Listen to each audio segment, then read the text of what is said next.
सिद्ध साधना ट्रस्ट है।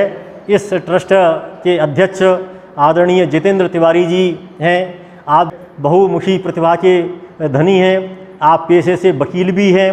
बहुत मधुर स्वर है इनका, बहुत अच्छे गायक भी हैं। और मुझे तो आज मैं उनसे अनुरोध करूंगा कि इस अवसर पर 2 शब्द कहें। सभी पधारे हुए हमारे योग बंधुओं को सादर अभिनंदन। आज योग दिवस है। हमारे जो ट्रस्ट के संस्थापक हैं, सबसे बड़े डोनर हैं आदरणीय सिद्ध साहब, जिन्होंने अपने जीवन में एक ही चीज़ का निर्णय लिया कि ये हम वानप्रस्थ जीवन के बाद जो भी जीवन शेष रहेगा वो समाज के लिए इस तरह की गतिविधियों के लिए समर्पित रहेगा जिनमें समाज की आवश्यकता है। तो आज चर्चा का विषय है योग। योग है क्या? योग आसन है, योग अभ्यास है। इस पर हम थोड़ा सा ध्यान केंद्रित करेंगे। योग एक्चुअल जो हम करते हैं ये साधन है।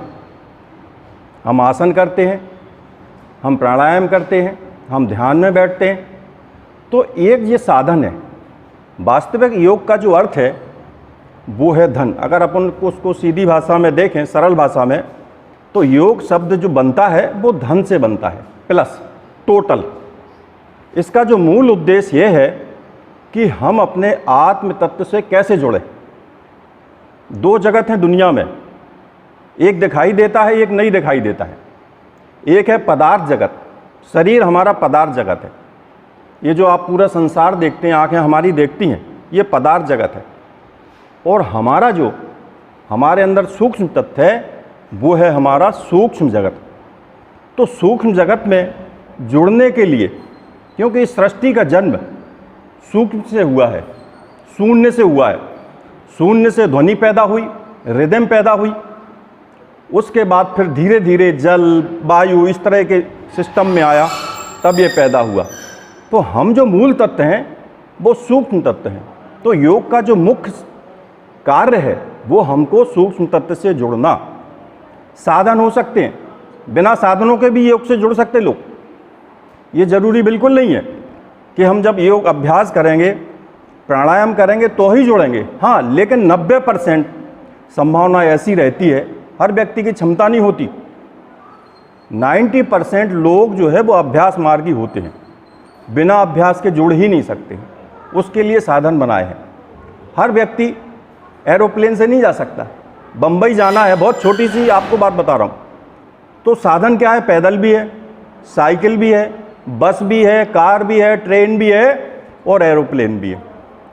तो हर व्यक्ति की अपनी क्षमताएं होती हैं जुड़ने की अपने आत्म तत्व से। यही पूरे जीवन का सार है। यही हमारी जो मानव शरीर मिला, इस शरीर की सबसे बड़ी उपलब्धता यही है कि हम अपने सूक्ष्म तत्व को पहचानें और उसमें समाहित हो जाएं।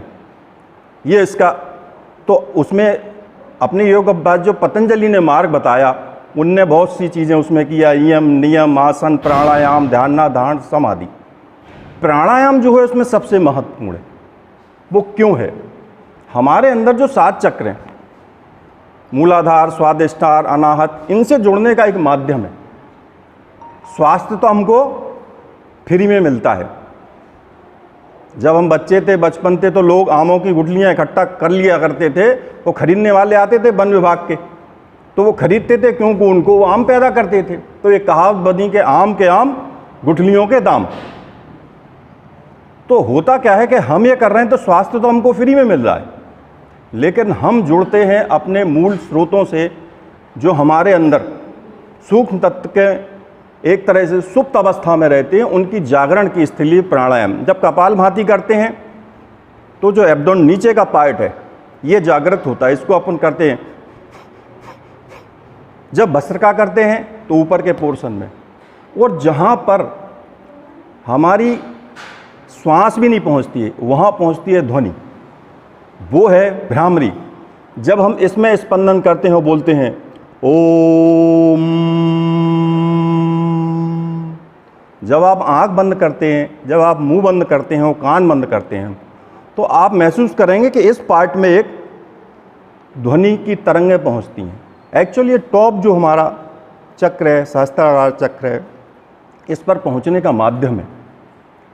योग वो साधन है कि हम इस शरीर से आत्म तत्व को जोड़ सकते हैं, इसलिए ये अभ्यास मार्ग बहुत ज़रूरी है। 90% लोग समझते नहीं, ज़्यादातर लोग, ऐसा कभी नहीं हुआ कि एक 5 साल का बच्चा इतना विद्वान हो, वो विलक्षण क्षमता है।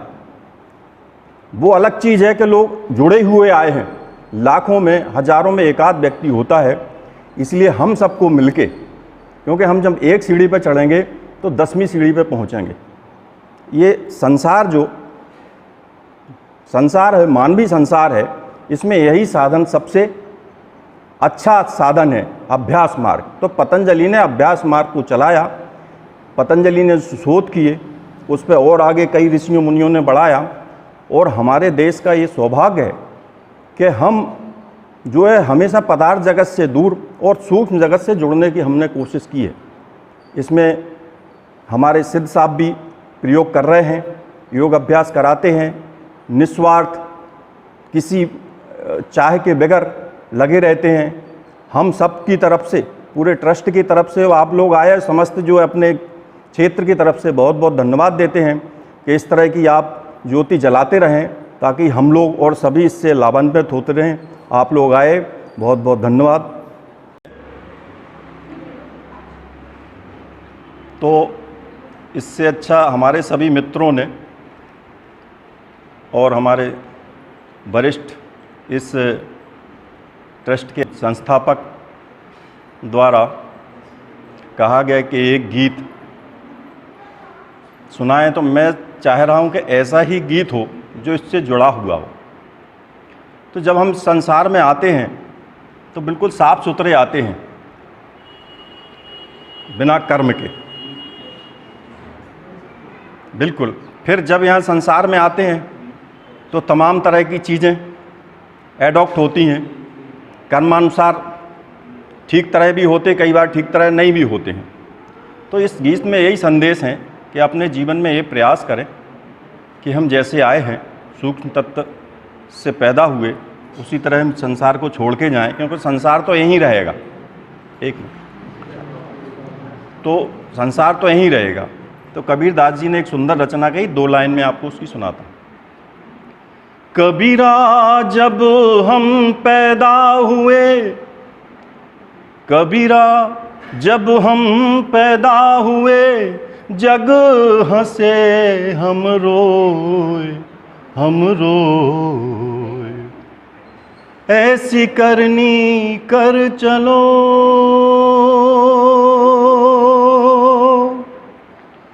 ऐसी करनी कर चलो कि हम हंसे जग रो।